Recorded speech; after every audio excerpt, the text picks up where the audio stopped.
Hola, buenas noches, doctores. ¿Me escuchan? Sí, doctora, se escucha bien. Ok. Bueno, problemas con la conexión, pero vamos a empezar la clase. Para quienes no me conozcan, soy la doctora Delia Cruz. Soy ginecóloga oncóloga, soy egresada del Hospital General de México y bueno, actualmente me encuentro en el Hospital Iztaste.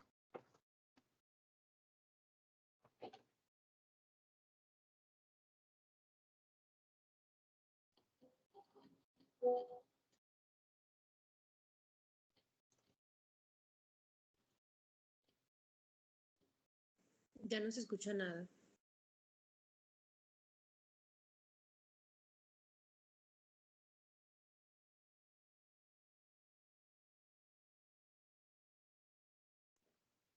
Doctora, creo que cerró su micrófono. Doctora, no se escucha nada.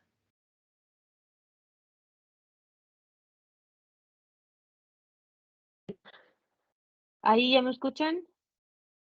Sí, Hola. Sí, ya se escucha. Ok. Bueno, vamos a empezar la clase. Y listo. Bueno, el cáncer cervicouterino, según la Agencia Internacional de Investigación en Cáncer, es el segundo tipo de cáncer con mayor incidencia a nivel mundial. Este cáncer afecta a todas las mujeres con edades comprendidas entre los 20 y 69 años de edad, según datos del 2020. Y bueno, vamos a hablar un poco de epidemiología mundial y de México. Esto es del Globocan 2022. Este cáncer va a ser el segundo más común después de mama, hablando en cánceres en la mujer, ¿ok? En primer lugar, en cánceres en la mujer lo ocupa mama y vamos a poder ver aquí la cifra que es tan importante, es 10.348 nuevos casos y esta estadística es la más reciente según el Globocan en el 2022. Esta va a ser la segunda causa de mortalidad en mujeres y la primera en muertes por esta enfermedad aquí en México. Entonces podemos ver aquí esta incidencia que habla en general. Primero está el cáncer de mama, luego el de próstata y después el cervicouterino. Colon y recto, tiroides y cuerpo uterino viene en el sexto lugar. En el mundo, muere una mujer cada 2 minutos por cáncer cervicouterino. En México, cada día mueren 12 mujeres por CACU y una mujer cada 2 horas. Entonces, son cifras realmente alarmantes, porque si recordamos todos los métodos de tamizaje que en este momento tenemos, pues no debería de existir. Aparte que hay una vacuna para este cáncer. Vamos a hablar un poquito de factores de riesgo, porque creo que es muy importante. A lo mejor lo van a comentar en sus clases de lesiones preinvasoras, pero bueno, vamos a hablar de ellas. El más importante va a ser infección por virus del papiloma humano. Más adelante vamos a encontrar el porcentaje en el cual se relaciona este cáncer, va arriba del 99%, pero va a haber ese 1% que va a haber cáncer cervicouterino sin presencia de virus de papiloma humano. El tabaquismo, como sabemos, es otro factor de riesgo muy importante porque destruye las células de Langerhans que se encuentran en el cervix y entonces esto va a dar entrada a este virus. Inicio de vida sexual temprana, pues realmente consideramos ahora que, bueno, basta una sola pareja sexual y haber empezado a lo mejor la vida sexual temprana, lo que hace es que tiene una ventana más amplia de exposición al virus.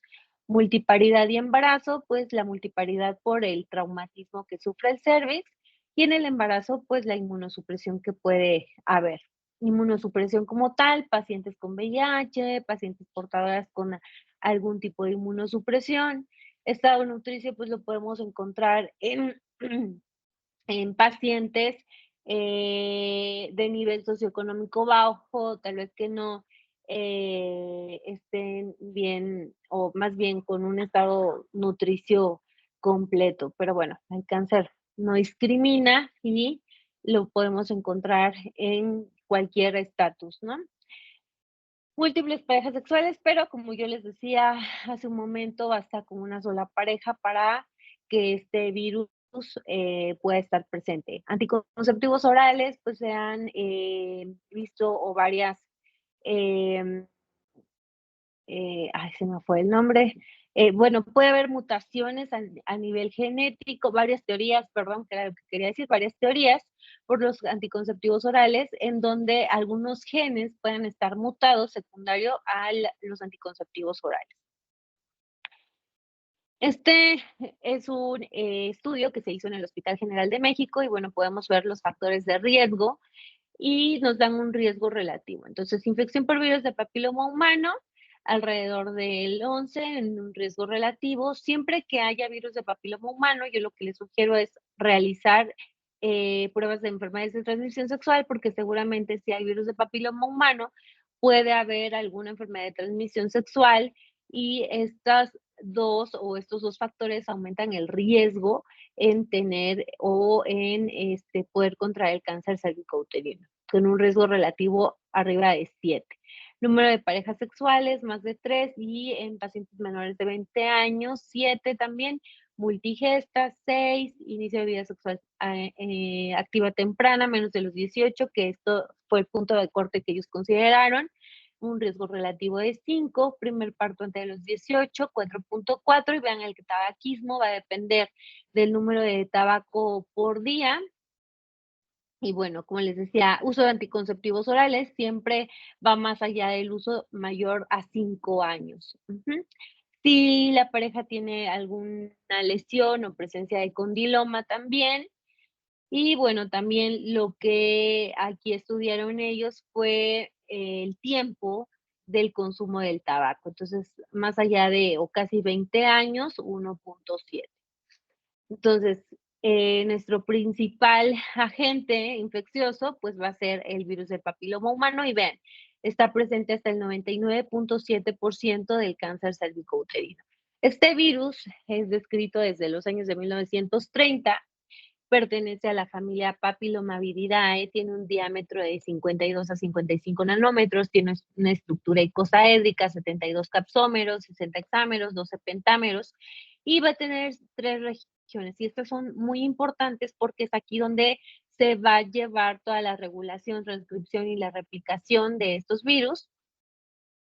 Y bueno, las proteínas que van de la 1 a la 7, y más adelante vamos a hablar un poco de los oncogenes que pueden estar presentes.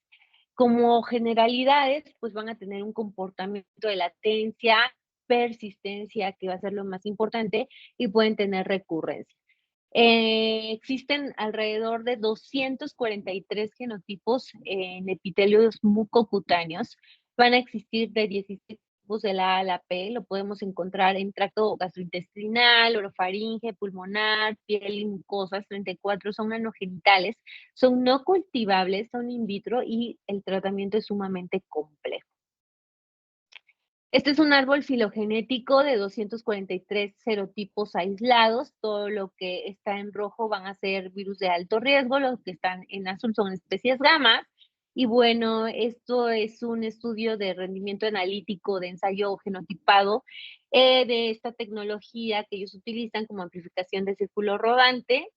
Y vamos a poder ver estas secuenciaciones de los virus de nueva generación. Entonces, como les decía,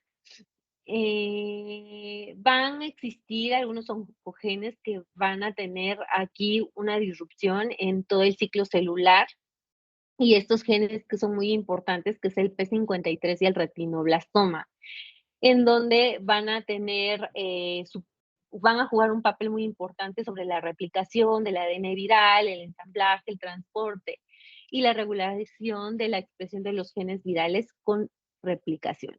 Entonces, sabemos que los serotipos del virus del papiloma humano los vamos a dividir en 2, que son en alto grado y bajo grado, que los alto grado van a ser muchísimos.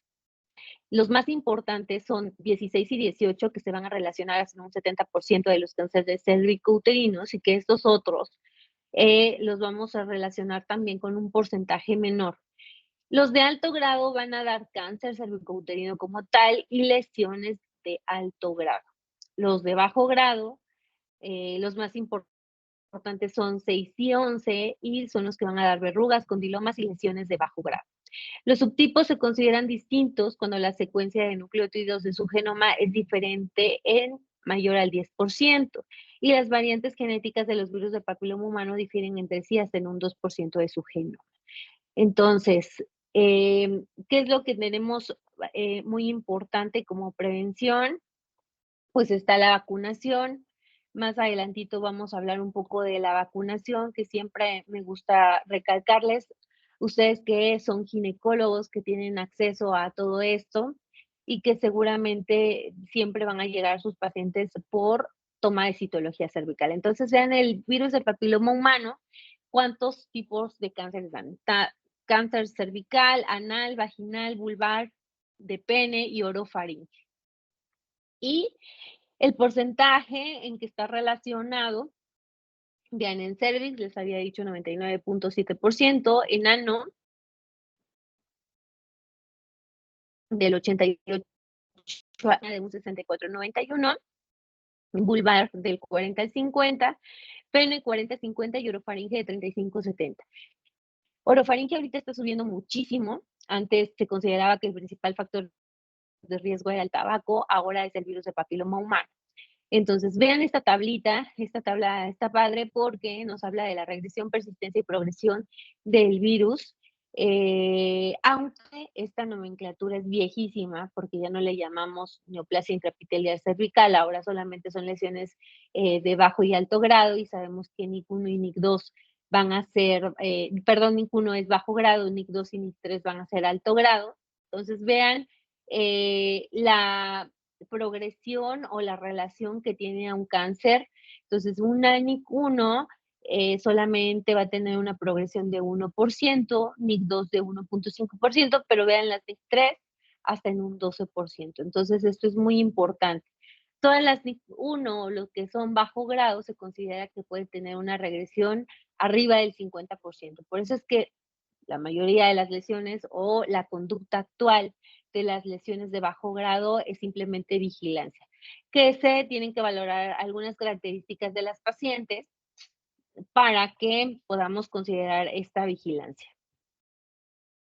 Entonces, el virus del papiloma humano va a dar el cáncer cervicouterino, nos va a dar dos subtipos histológicos que son muy importantes, el cáncer epidermoide y el adenocarcinoma. El epidermoide va a estar dado o va a tener relación con estos serotipos de virus, que es el 16 hasta en un 59%, 18 en un 13%, el 58 en un 5%, el 33 en 5% y el 45 en 4%. El adenocarcinoma, que lo vamos a poder encontrar en realidad en el canal endocervical.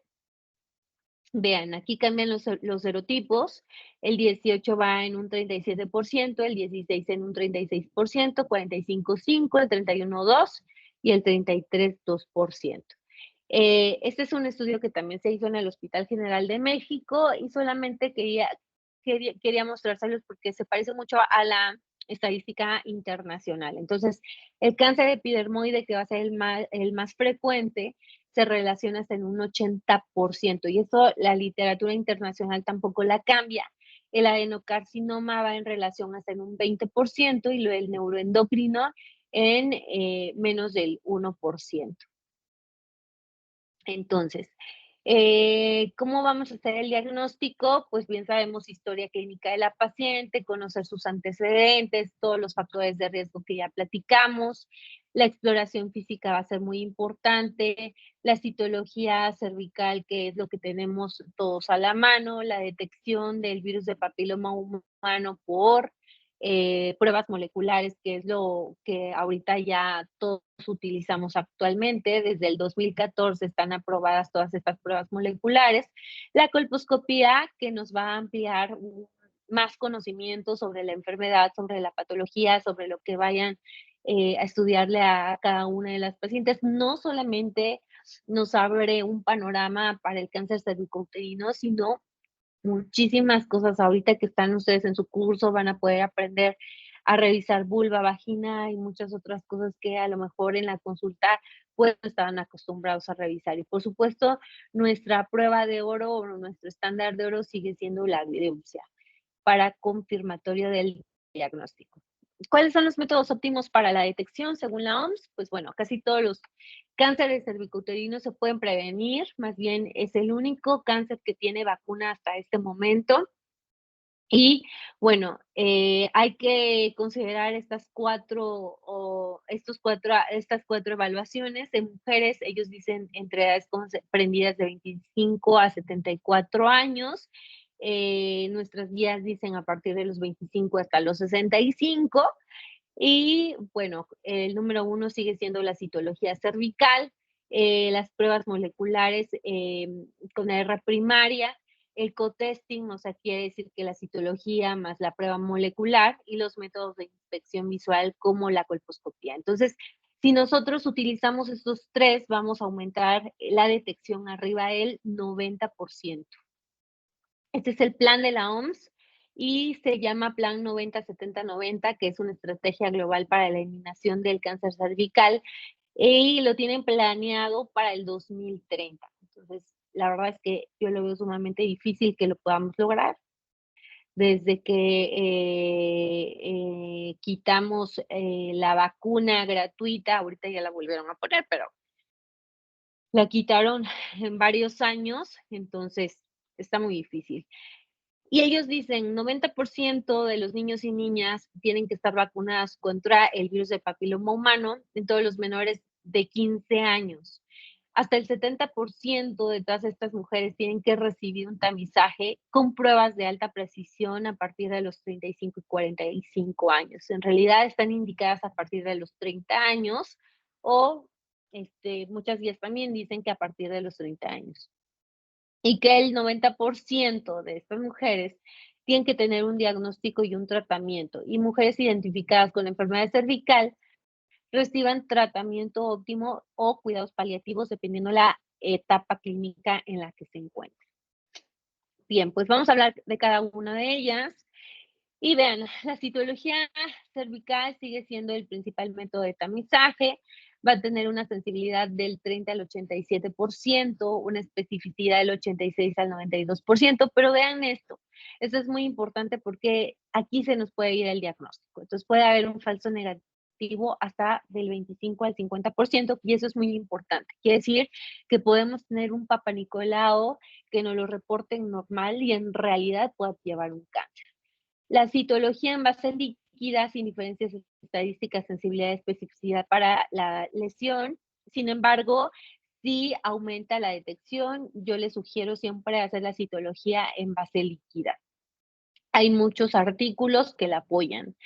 Los estudios para la detección de la citología cervical o Papa Nicolau, pues que vamos a encontrar, pues va a haber una alteración en la morfología celular, que va a ser el resultado de la pérdida de la maduración y de la diferenciación celular. Y podemos encontrar el famoso coilocito. Entonces, todos sabemos tomar un PAP, sabemos que lo hacemos con un CitoBrush, con una espátula, visualizamos el cervix, lo ponemos en una laminilla y lo mandamos a estudiar.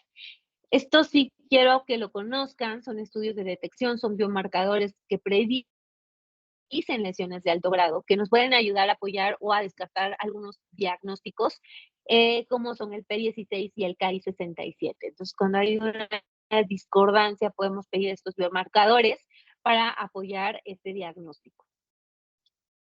Y bueno, ahorita está muy de moda esta prueba molecular, no sé si han escuchado de ella, hay muchas marcas, pero en este estudio que les presento lo hicimos en el Hospital General de México también. Fue una población de enfermeras en donde ellas se realizaron la prueba con autotoma. Entonces es un dispositivo de silicón en forma como de una plumita. Se introduce hasta más bien toda la vagina, recoge células del cervix, de vagina y de vulva, y esto se manda a estudiar. ¿Cuál es lo más padre de esta prueba? Bueno, que nos hace unas oncoproteínas que se llaman E6 y E7, y en donde primero detectan si la paciente tiene o es portadora de algún serotipo de virus de papiloma humano, después se les hace una detección para la presencia del ARN de estos oncogenes, y estos oncogenes están positivos.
Hola, buenas tardes. Ya no se escucha nada.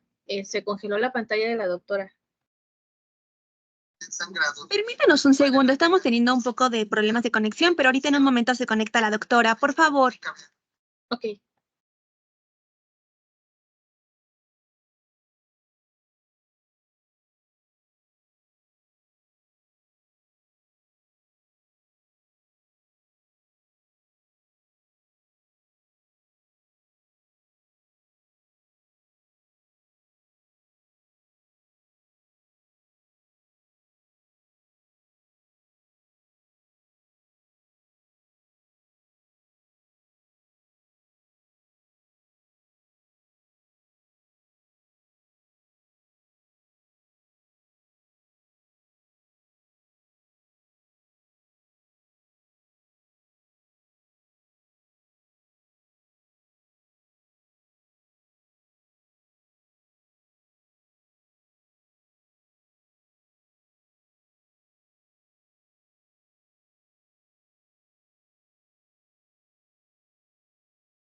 Hola, hola. ¿Ya me escuchan? Sí, Me- ya, doctora. Me sacó la plataforma, ya no sé qué pasó. A ver. Me dicen si ya ven la presentación. Sí, ya, solo que creo que hay que maximizarla. Sí, no sé en qué diapositiva, nada más sentí como que hizo corto, me empezó a sonar como la alarma, ya no sé en qué diapositiva se cortó. Pasamos Estaba esa. en esa, cuando nos estaba explicando de la investigación que hicieron con enfermeras. Ah, ok. Bueno, entonces, esta es una prueba molecular que detecta los serotipos de papiloma humano de alto riesgo, solamente va a detectar 14, los más importantes, más bien 16 y 18 y un pool de 12, que los consideran así alto riesgo, pero lo más importante de esta prueba es que realiza la detección del ARN de estos oncogenes que son muy importantes, como son E6 y E7, que estos pueden llevar a la transformación de lesiones de alto grado y cáncer cervicouterino. Entonces, estos son oncogénicos y si se detecta en las pacientes, pues predicen lesiones de alto grado y cáncer cervicouterino.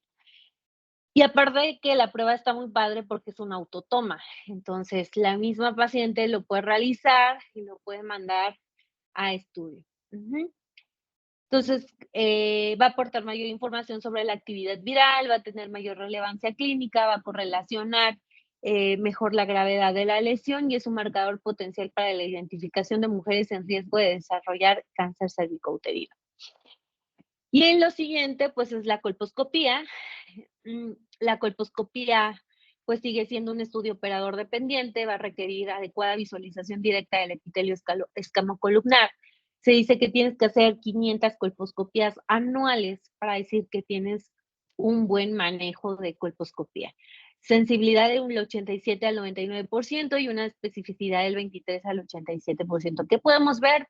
Todos los tipos de lesiones, tanto en cervix, vulva, vagina, podemos encontrar vasos atípicos, necrosis, tumoraciones, ulceración.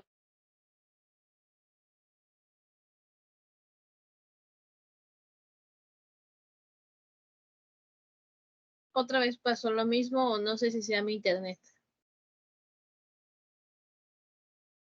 ¿Se dejó de escuchar? Sí, se dejó. Ya se trabó otra vez.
Hola.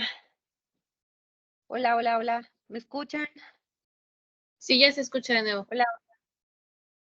Bueno, voy a tener que darles la clase. Sí, ponemos, se fue la luz aquí en toda la colonia en donde, entonces, por eso no tengo luz, estoy conectada con mi internet, pero,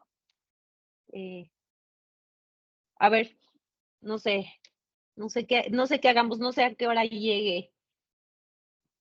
Si no tienen problema, puedo darle a oscuras. Con la luz de la pantalla, creo que sí me aguanta la pila de la computadora, ya que estamos encarrerados o la posponemos, como ustedes me digan.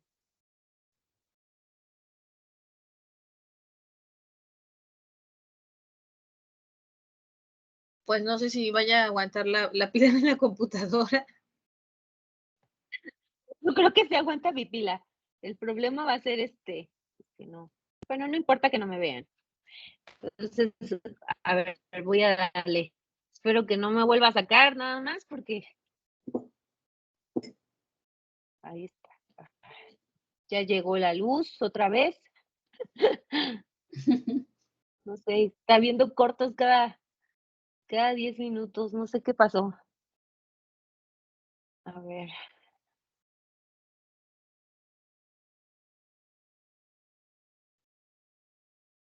Ya la perdí, ya la perdí. Tengo un segundito.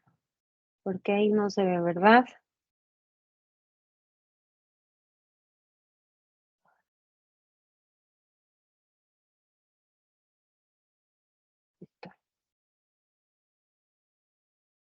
Nos quedamos en esta, ¿verdad? ¿Ahí se ve? No, todavía no. No.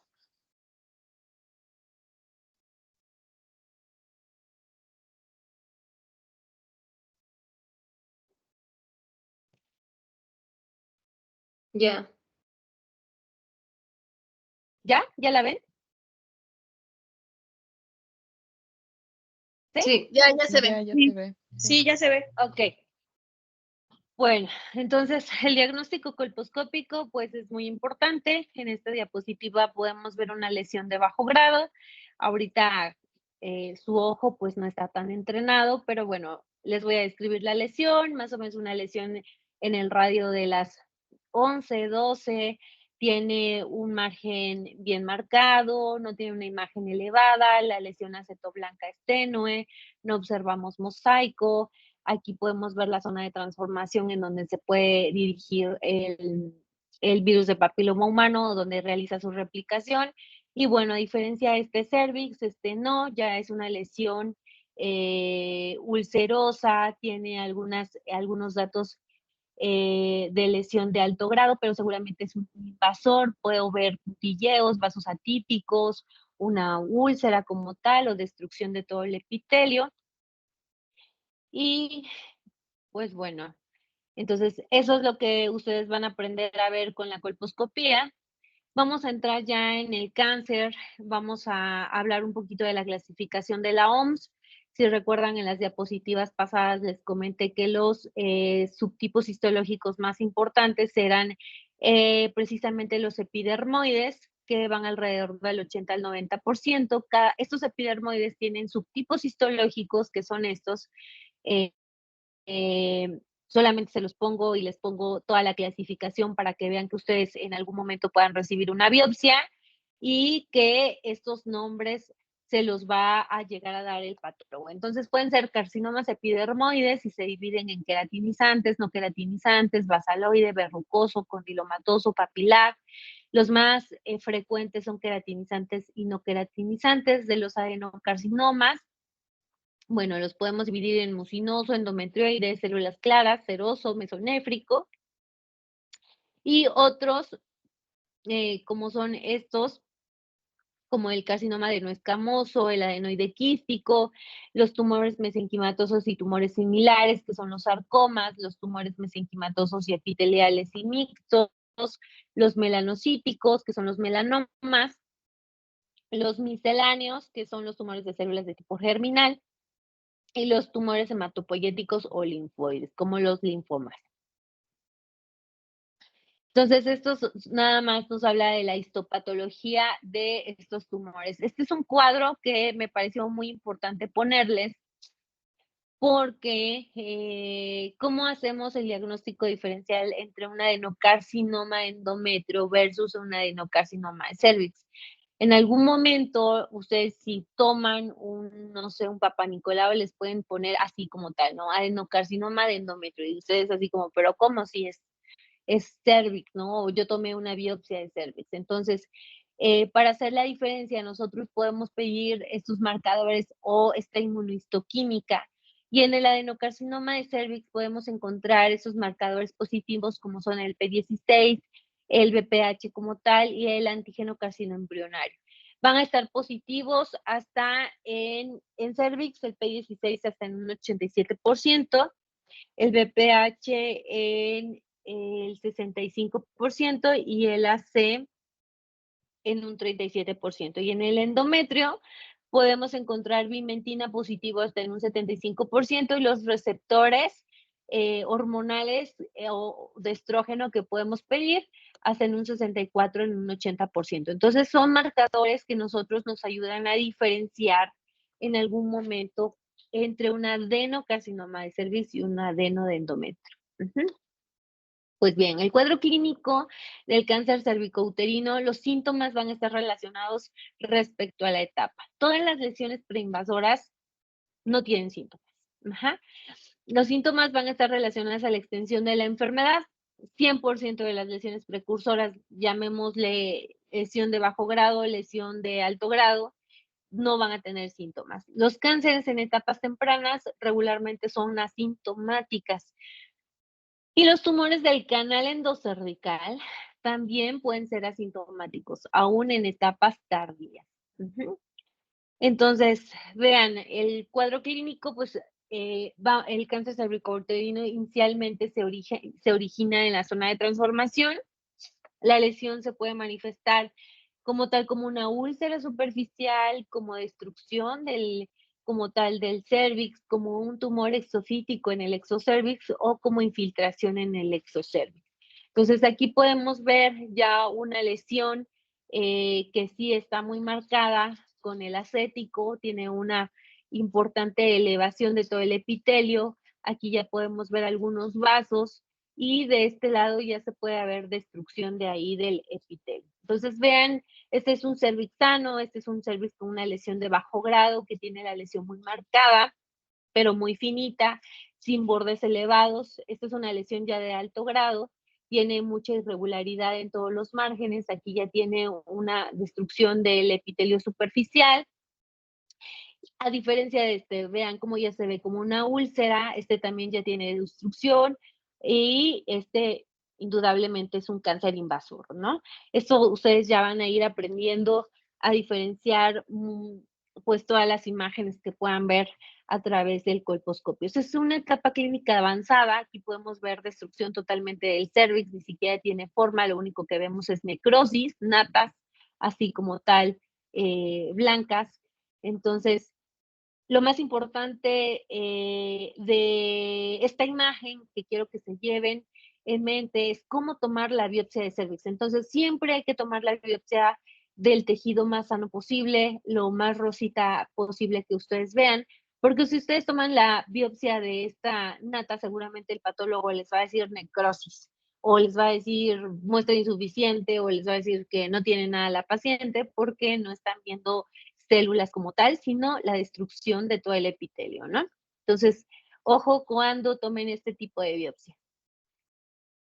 Esta imagen representa el tacto rectal, al cual nosotros como ginecólogos no estamos acostumbrados a realizarlo. No salí de la residencia de ginecología, nadie me enseñó a hacer un tacto rectal. Entonces, cuando entré a oncología, entonces ya aprendí, ¿no?, a revisar a las pacientes con cáncer cervicouterino. Siempre hay que revisar el recto porque el cáncer cervicouterino lo que tiene es que puede hacer metástasis por contigüidad, o sea, todos los órganos vecinos que pueda haber, recto, vejiga, parametrios, tabique vaginal. Entonces, vean, aquí podemos valorar por medio del tacto rectal, parámetro como tal, acá está el hueso pélvico, entonces podemos tocar si hay ya infiltración o este tumor está creciendo a los lados. La biopsia de cervix, como les dije, es la confirmación histopatológica. Podemos hacer una biopsia periférica que permite evaluar la transición a invasión o una biopsia central cuando ya, dependiendo de dónde esté la lesión, eso lo tenemos que considerar siempre a la toma de la biopsia, ¿no? Si tomamos la biopsia de la parte más periférica de la lesión o de la parte más central. Esto va a depender, como les dije, de dónde vean el tejido más sano posible. El ultrasonido es otro apoyo diagnóstico, va a tener una sensibilidad del 90% y una especificidad del 97%. Ojo, aquí nosotros utilizamos algo que se llama foco en cervix. Entonces, valoramos el cervix o el tamaño de este tumor porque a nosotros nos puede servir si a esta paciente le vamos a dar un tratamiento conservador, llamémosle únicamente traquelectomía, o si como tal les vamos a hacer la histerectomía, hablando de preservar la fertilidad. Entonces, aquí el ultrasonido nos sirve para saber con exactitud qué tamaño tiene esa tumoración, pero la etapa clínica o la estadificación clínica nosotros la realizamos por medio de la exploración física, o sea, por el tacto. Por el tacto nosotros decimos, sí, es un tamaño 4 centímetros, 6 centímetros, y dependiendo de eso, nosotros la etapificamos. Solamente nos sirve como un apoyo diagnóstico en estos casos, no lo utilizamos siempre. A lo mejor nos sirve de mayor precisión para decidir cuándo hacerles una histerectomía radical y a qué pacientes. Y nada más, no lo pedimos de rutina, ¿ok? Y bueno, nos sirve para ver lesiones sólidas, hipoecoicas en comparación con estroma, las que tienen gran vascularidad, se puede observar la profundidad de invasión al estroma y el involucro a los parámetros, pero esto lo hacemos por medio de la clínica. Y difícilmente evalúa los ganglios linfáticos, ¿no? Entonces tampoco nos sirve para etapificar a las pacientes. La tomografía, si es otro apoyo diagnóstico, tiene una sensibilidad en detección de la infiltración parametrial más allá del 50%. Y bueno, nosotros consideramos como metástasis cuando los ganglios van arriba de 1 centímetro. Entonces aquí sí nosotros valoramos los ganglios. Entonces siempre hay que pedir tomografía contrastada cuando tengan o vayan a mandar a una paciente ya con los estudios para que nosotros realmente podamos valorar bien los ganglios. Tiene una sensibilidad del 60% para la detección de metástasis ganglionares y para la estadificación de tumor primario se ha reportado una exactitud del 63%. La resonancia magnética tampoco es otro estudio que realizamos de rutina, pero nos sirve para ver la infiltración del estroma vaginal, si hay infiltración parametrial, si hay involucro de ganglios linfáticos o si hay involucro de la pared pélvica y estructuras adyacentes, pero nos sirve también para pacientes con cáncer y embarazo. Tiene una sensibilidad del 90% y una especificidad del 95%. El PET es un estudio que realizamos para la recurrencia o únicamente en recurrencia de enfermedades. Tiene una alta sensibilidad para la detección de metástasis a distancia. Tiene detección de afección ganglionar y no va a aportar información sobre la afección parametrial. Facilita la localización de lesiones. Únicamente, les repito, lo realizamos en pacientes que ya tienen recurrencia o que estamos pensando en recurrencia porque es un estudio muy costoso. Va arriba de los 14,000 pesos. En Ciudad de México hay pocos lugares, CT Scanner, la UNAM, que tiene convenio. Ahorita actualmente sacó Salud Digna, que está padrísimo porque es bajo costo.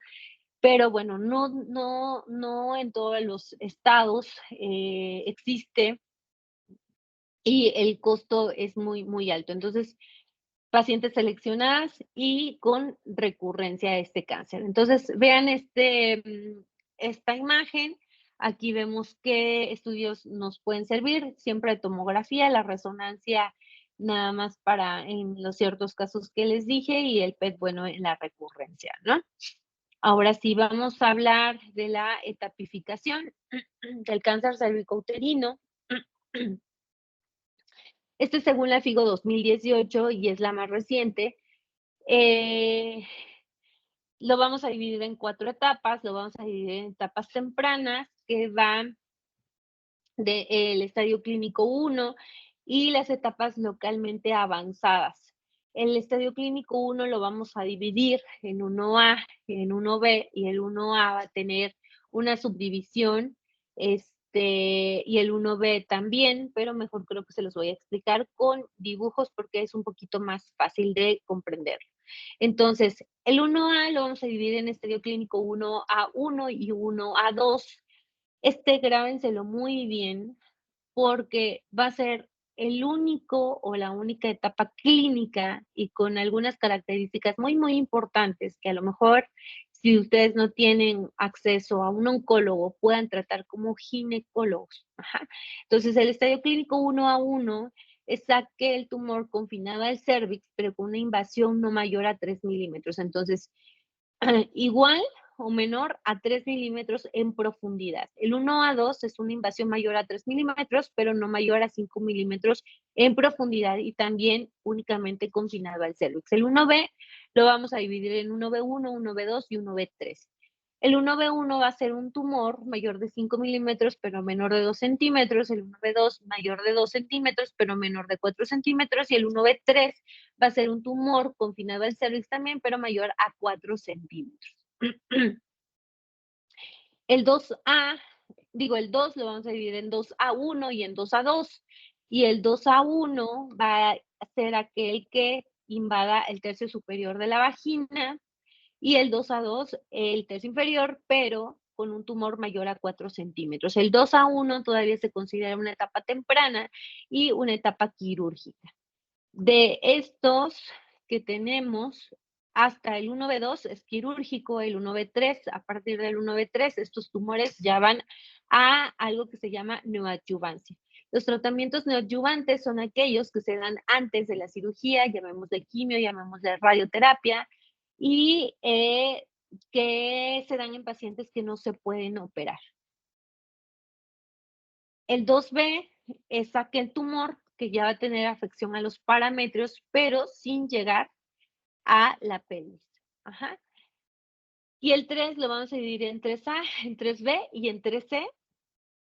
Y el 3A es aquel que ya va a tener invasión hasta en los 2/3 inferiores de la vagina. Y el 3B, este tumor ya va a llegar aquí a la pared pélvica, ya puede causar hidronefrosis o daño en la función renal. Y el 3C lo vamos a dividir en 3C1, 3C2, y el 3C1 va a ser aquel que dañe ganglios pélvicos únicamente, y el 3C2 cuando ya tiene daño metástasis en los ganglios retroperitoneales o paraórticos. Y el 4 lo vamos a dividir en 4A, en 4B, y el 4A va a ser aquel que tenga metástasis en los órganos intrapélvicos, llamémosle vejiga, recto, y el 4B cuando ya haya a distancia. El 4A excluye algo que se llama edema buloso.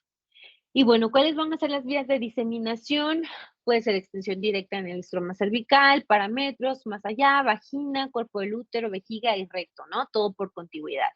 O la vía linfática, y estos van a ser repartidos en parametrio, a la pared lateral de la pelvis y los ganglios paraórticos. Entonces, la diseminación linfática, el motivo por el cual nosotros hacemos una disección linfática es porque van hacia los ganglios linfáticos, ¿no? De la pelvis y los principales pelvis y paraórticos. Y el hematógeno es poco común, pero bueno, podemos encontrar ya metástasis en hígado, hueso, pulmón y sistema nervioso central. Entonces, esta tablita también se las quise poner porque tiene relación a lo que les decía, ¿no? De la etapa clínica temprana.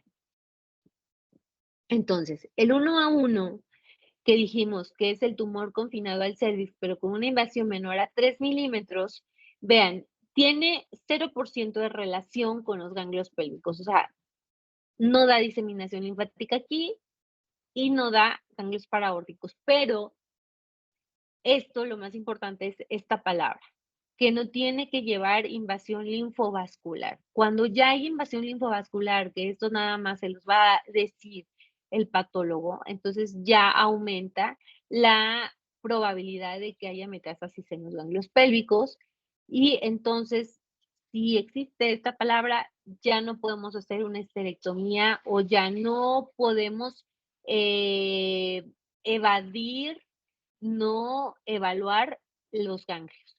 Entonces, solamente en la etapa clínica 1A1, sin invasión linfovascular, vamos a poder realizar una esterectomía simple. Ajá. Y bueno, tiene que tener algunos otros detalles como los patrones que ahorita el patólogo nos pueda decir, que se llaman patrones de Silva, que eso nos habla ya un poquito de todas las características histopatológicas que puedan ya encontrar en la pieza. Pero bueno, vean cómo aumenta la presencia de metástasis a ganglios pélvicos respecto a la etapa clínica. Entonces, en la etapa clínica 1A1 con invasión, 2 a 4%, de la 1A2 va ya y aumenta de un 5 a 6%, y ya puede haber 1% en los paraórticos, el 1A2 ya con invasión linfovascular hasta en un 10 a un 11%, y los paraórticos en un 3%, y la 1B hasta en unos 20% en los pélvicos y 5% en los paraórticos. Entonces, a partir de la 1A2, ya todas tienen que llevar evaluación de los ganglios pélvicos. Unos ya con disección ganglionar, o ahorita lo que estemos utilizando siendo menos radicales, que hacemos algo que se llama ganglio centinela.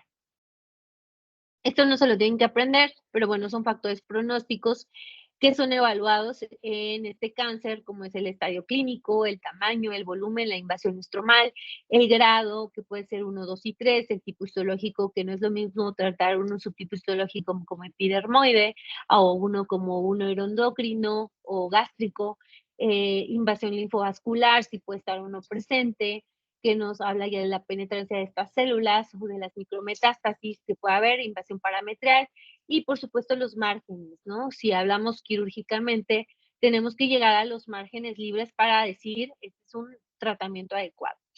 Bueno, los dividimos en riesgo bajo, riesgo intermedio, riesgo alto, y los riesgo bajo, bueno, nada más tumores menores de 4 centímetros, que no tengan ganglios positivos, la presencia de, o que no tengan sin invasión linfovascular, y que vayan menos de un tercio de la invasión del estroma. Riesgo intermedio mayor a 4 centímetros con o sin invasión, 1/3 o 2/3 del estroma. Riesgo alto cuando ya hay presencia de ganglios linfáticos, cuando tenemos márgenes positivos y el involucro parametral. Nosotros valoramos todo esto porque después de que operamos a las pacientes, decidimos si les damos tratamiento adyuvante, que así se le llama después de que las tratamos quirúrgicamente, para ya sea proteger los demás órganos, o tratar de terminar con las micrometástasis o con las células que no se puedan ver. Bien, vamos a hablar un poco del tratamiento. Y bueno, tenemos distintos tratamientos para el cáncer cervicouterino. Podemos hacer una conización cervical, que es lo que estamos haciendo ahorita para preservar la fertilidad. Biopsia de ganglio centinela, que más adelantito les voy a explicar qué es. Traquelectomía, una histerectomía simple o una histerectomía radical. ¿Cómo vamos a seleccionar el tratamiento? Pues va a depender de las metástasis ganglionares, si ya tienen metástasis estas pacientes, si ya hay invasión al parametrio, si hay margen vaginal y por supuesto la fertilidad. Lo que se ha visto es de que están aumentando el número de pacientes jóvenes en estos cánceres. Entonces, yo creo que la más joven que he visto, 22 años, con una etapa 3. Entonces, es muy, muy importante, ¿no? Regularmente ahorita la maternidad está siendo postergada. Entonces, estamos encontrando mucha paciente con cáncer cervicouterino y sin haber tenido o cumplido su deseo de la fertilidad. Entonces, sí tenemos que valorar a estas pacientes y saber a qué pacientes podemos ofrecerles preservación de la fertilidad y a cuáles no. Entonces, si recuerdan, el 1A1 que dijimos, tumor confinado al cérvix, menor a 3 milímetros, sin invasión linfovascular, que esto quiere decir ese, sin invasión linfovascular, y podemos realizar una conización. Generalmente la realizamos con un bisturí, bueno, o es lo más recomendable, con un bisturí frío. Las complicaciones ocurren del 2 al 12% y lo más frecuente es sangrado. Las tasas de recurrencia, vean, son muy bajas, 1% al 5%, y la progresión a la invasión son raras, menos del 1%.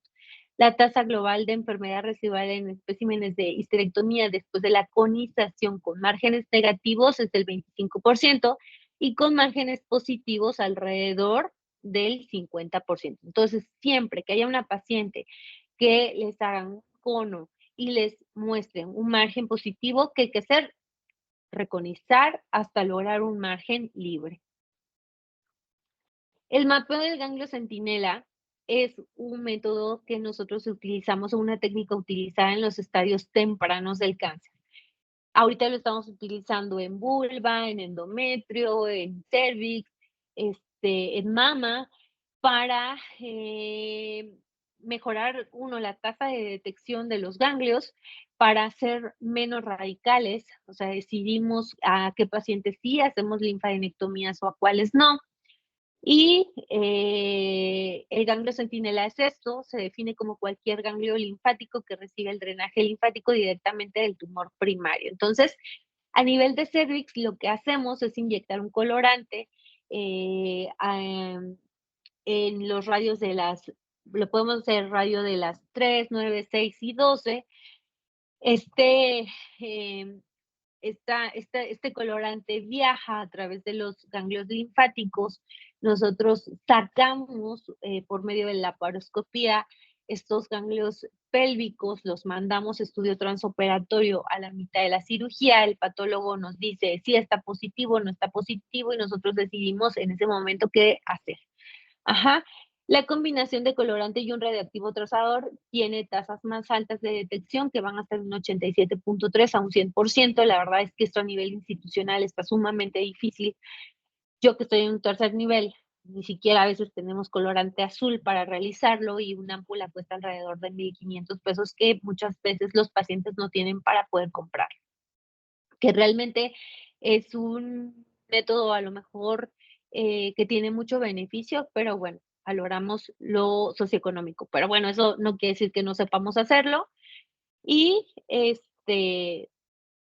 lo más actual que se está realizando para no ser tan radicales. Antes hacíamos mucha cirugía radical, a toda histerectomía radical, linfadenectomías pélvicas, y pues una de las complicaciones más importantes pues es el linfedema que puedan presentar los pacientes, ¿no? Entonces, ese es el motivo por lo cual se hace. Entonces, ya hablamos del estadio clínico 1A1, valorar siempre los deseos de la fertilidad. El 1A2 va a tener un pequeño riesgo de metástasis a los ganglios linfáticos. La verdad es que la mayoría de las veces en ella sí realizamos la linfadenectomía si no tenemos el estudio del ganglio centinela, o hacemos una histerectomía radical tipo B. Y en los casos de bajo riesgo, que era lo que ya les había platicado, consideramos si hacemos una histerectomía, traquelectomía. Esto va a depender de los deseos de la fertilidad de cada paciente. Entonces podemos hacer una colonización cervical con una linfadenectomía pélvica. En estas pacientes sí podemos hacer cirugía abierta o mínimamente invasiva, o sea, laparoscopía. La laparoscopía es un método que estamos utilizando en pacientes seleccionadas en estadios clínicos tempranos y en algunas características muy establecidos, porque hubo un estudio muy importante hace unos años que se llamó LAC, en donde a todas las pacientes las operábamos con laparoscopía y empezaron a tener muchísima recurrencia y muertes. Entonces, este estudio se tuvo que abortar. Entonces, ahora es por eso que solamente en pacientes seleccionadas hacemos laparoscopía en cáncer cervicouterino. El estadio clínico 1B1 se considera de bajo riesgo con los siguientes criterios. Entonces, invasión del estroma cervical inferior al 50%, sin ganglios linfáticos sospechosos en las imágenes. O sea, esos pacientes muchas veces ya pedimos tomografía para poder valorar los ganglios.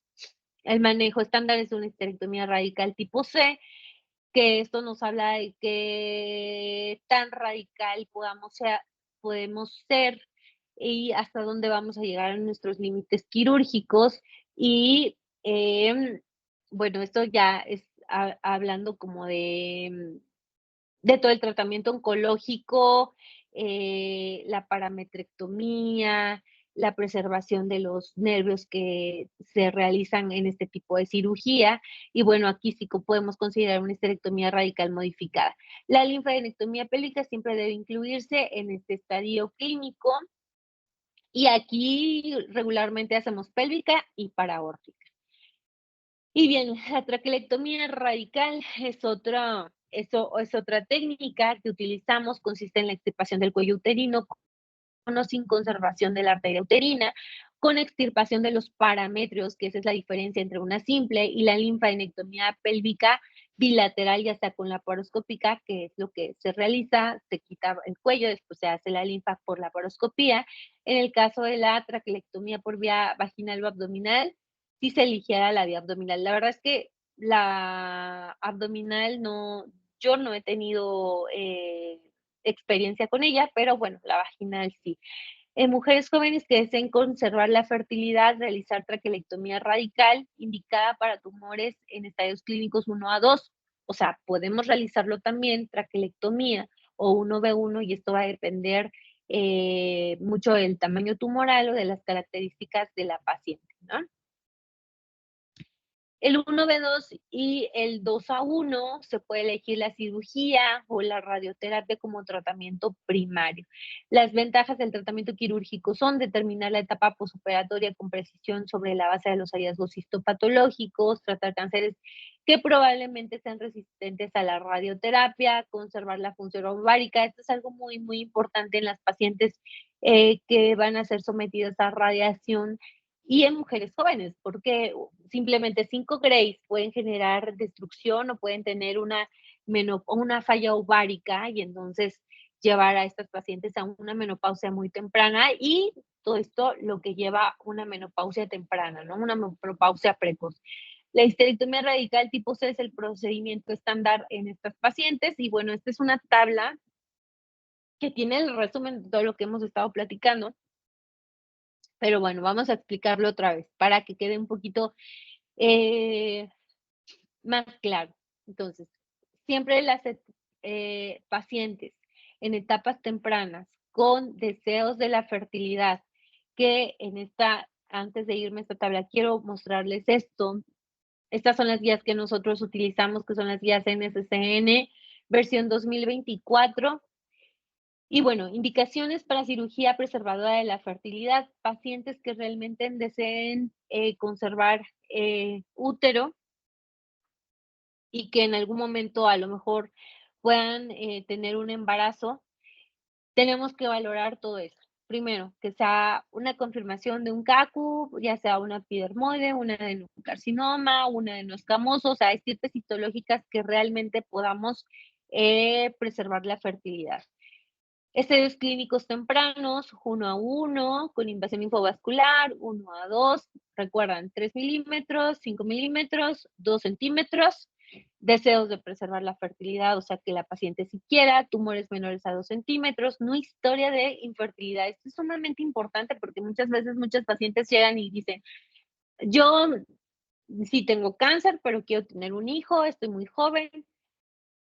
Aquí, estos pacientes tienen que ser valoradas por biología de la reproducción. Realmente cumple las características importantes para que en algún momento se pueda embarazar, no tiene historia de la fertilidad, no tiene ovario poliquístico, no tiene algún proceso anatómico que pueda imposibilitarlo, cumple todas las características para no tener historia de infertilidad. Entonces, siempre nos apoyamos de los biólogos de la reproducción para que valoren a estas pacientes y podamos decidir si es candidata a un tratamiento preservador. Afección endocervical limitada, resección posible de márgenes mayores a 5 milímetros, porque lo más importante nosotros en nuestra cirugía siempre van a ser los márgenes libres que podamos darle. Una longitud cervical mayor a 1 centímetro, ¿por qué? Por las complicaciones que puede haber, amenaza de parto pretérmino, etcétera, ¿no? O ganglios pélvicos negativos. Contraindicados, estas son las estirpes histológicas y en realidad están contraindicados porque no hay estudios que sustenten o no hay pacientes con estas estirpes histológicas que hayan sido llevadas a este tipo de tratamientos. Entonces, ¿qué preferimos? Pues no hacerles la preservación de la fertilidad. Entonces, pero es que este es el resumen. Entonces, preservador de la fertilidad, 1 a 1, sin invasión linfovascular. Entonces, preservador, podemos hacerles un con. ¿Con qué? Con margen libre. Ajá. Anteriormente, y a lo mejor se me escapó decirles que en el cáncer cervicouterino in situ, hablando de un in situ que podemos tratar con una conización cervical, necesitamos ahora actualmente 1 milímetro de margen para poder decir es un tratamiento correcto. Si no logramos ese milímetro, porque anteriormente eran 3 milímetros hace 2 años, ¿qué teníamos que hacer? Volver a reconizar a la paciente o bien valorar una traqueotomía. Tratamiento estándar, o sea, pacientes que no desean preservar la fertilidad, Otra vez conización cervical, una histerectomía simple, tipo 1A o una Kerlow-Morrow, ¿no? Común. Estadio clínico 1A1 con invasión linfovascular. Aquí sí ya conización cervical, considerar realizar el ganglio centinela para valorar, porque recuerdan que tenía un muy bajito porcentaje, pero bueno, hay que valorar los ganglios linfáticos. O bien una traquelectomía simple con linfadenectomía pélvica y también considerar realizar ganglio centinela. Y bien, como tratamiento estándar, una histerectomía radical modificada, tipo 2 o B, más linfadenectomía pélvica, y esto está hablando de la laparoscópica, de la clasificación de la laparoscópica. Y linfadenectomía pélvica abierta o considerar realizar el ganglio centinela. En el estadio clínico 1A2, traquelectomía radical más linfadenectomía pélvica. En los tratamientos preservadores de la fertilidad, en el tratamiento estándar ya podemos hacer histerectomía radical tipo 2 o B, más linfadenectomía. A estas todavía podemos usar la laparoscopía.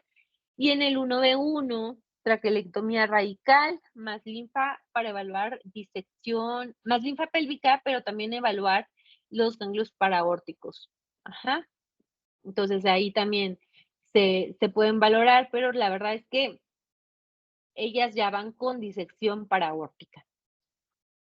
Y en el 1B1, hasta aquí llegamos con la laparoscopía, porque son menores a 2 centímetros, podemos hacer una histerectomía radical tipo C, más linfadenectomía pélvica abierta, o sí podemos hacer todavía la laparos y evaluar la disección paraórtica. El 1B2 ya no podemos preservar la fertilidad, el tratamiento estándar es una histerectomía radical tipo C, más linfadenectomía pélvica y también evaluamos la disección. Entonces, aquí de esto importante, o que ya platicamos en el resumen del cuadrito, es lo que les decía, ¿no? Las estirpes histológicas que no están estudiadas, porque no hay datos que respalden un enfoque preservador. Entonces, el estadio clínico 1A1 le llamamos conobiopsia, pero en realidad es una conización cervical, pero con márgenes negativos, que es lo más importante, que la muestra no esté fragmentada, que los márgenes negativos den al menos 1 milímetro, y si los márgenes están positivos, repita cono o realice traquelectomía, pero nunca dejar estos márgenes positivos, porque seguramente van a tener recurrencia, y la recurrencia se viene en los siguientes 2 años, ¿no?, del diagnóstico.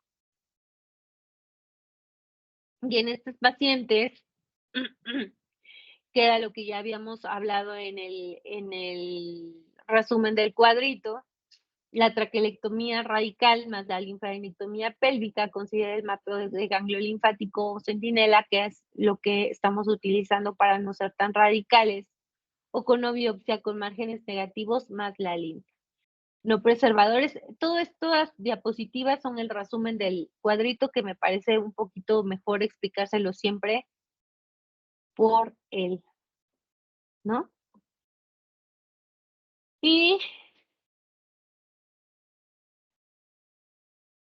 como conclusiones, pues bueno, la cirugía sigue siendo la opción curativa en etapas clínicas tempranas, con una tasa de supervivencia arriba del 95%. En la actualidad se acepta la realización de cirugías menos invasivas, como el cono, en los estadios clínicos 1A1, con un adecuado control oncológico, pero pues bueno, hay muchos médicos que creo están en lugares a lo mejor donde no tienen acceso, tanto acceso, que los pacientes, y no tanto los médicos, sino que los pacientes a lo mejor no puedan acudir al oncólogo, entonces sí lo pueden realizar, pero sabiendo bien el control oncológico y el seguimiento. La evaluación patológica de los márgenes de adecuado cono cervical es primordial, o que lo que les había dicho, tienen que lograr ese 1 milímetro para poder decir que su cono es exitoso y que no va a recurrir. El tratamiento estándar para los estadios clínicos 1A2 al 1B1 es la histerectomía radical más las linfas.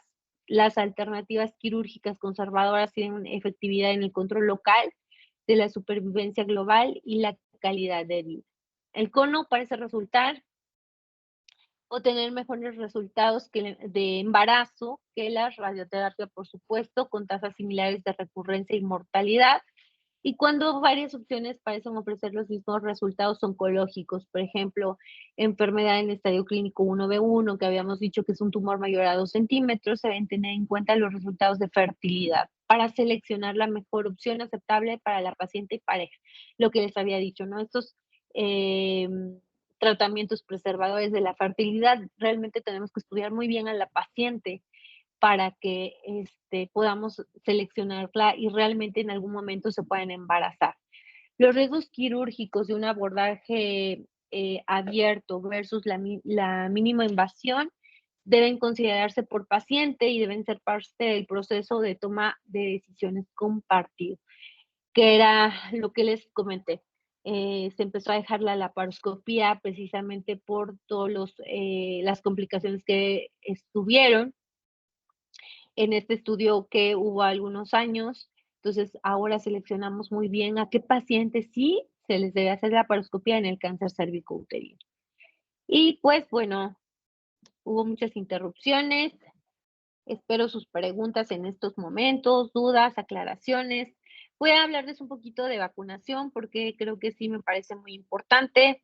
Ahorita tenemos la nueva vacuna que se lanzó contra el virus de papiloma humano, que es la nonavalente, salió en el mes de noviembre. Edades indicadas entre los 9 a 14 años de edad, que es la edad que se debe dar, 3 dosis, la primera a los 2 meses, a los 6 meses. Las guías internacionales dicen la puedes indicar a los 26 años, pero muchas guías internacionales hasta los 45 o 50 años. Una sola dosis te puede cubrir arriba del 80%.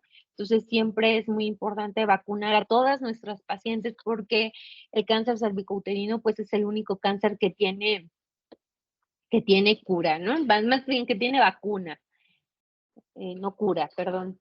Y aparte te protege de los otros cánceres que ya habíamos platicado, vulva, vagina, ano, pene, cavidad oral. Entonces, hombres y mujeres siempre tienen que estar vacunadas. Pacientes que recibieron tetravalente pueden nuevamente recibir el esquema, sí, por supuesto.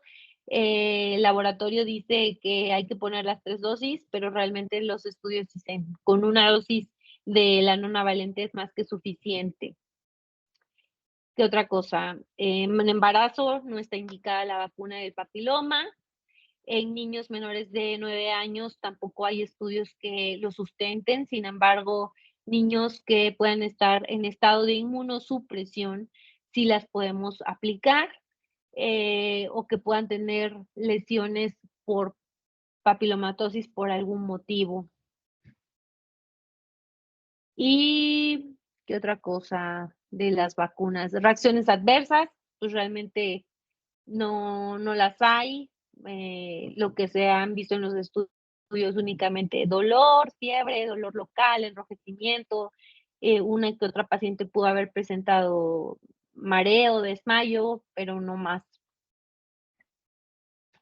Pues bien, doctores, escucho.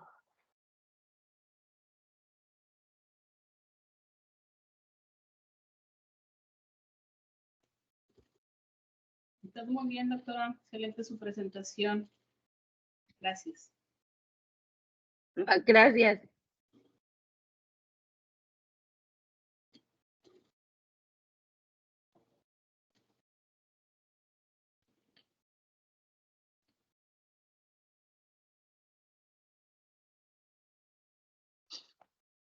¿Alguien más? ¿Alguien más? ¿Dudas, preguntas? Es momento.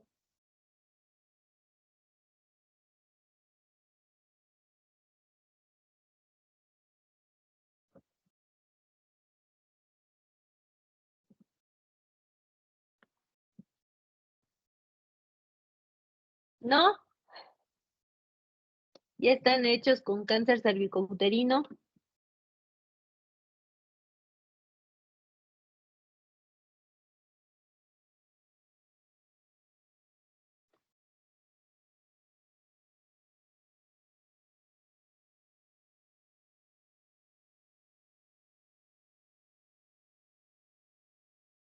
Bueno, pues entonces nos vemos en la clase de vulva y vagina, ¿de acuerdo? Y espero que ahora sí no haya tantas interrupciones porque me tuve que ir rapidísimo. Y muchas gracias. Buenas noches. Gracias. Gracias, buenas noches. Gracias, buenas noches.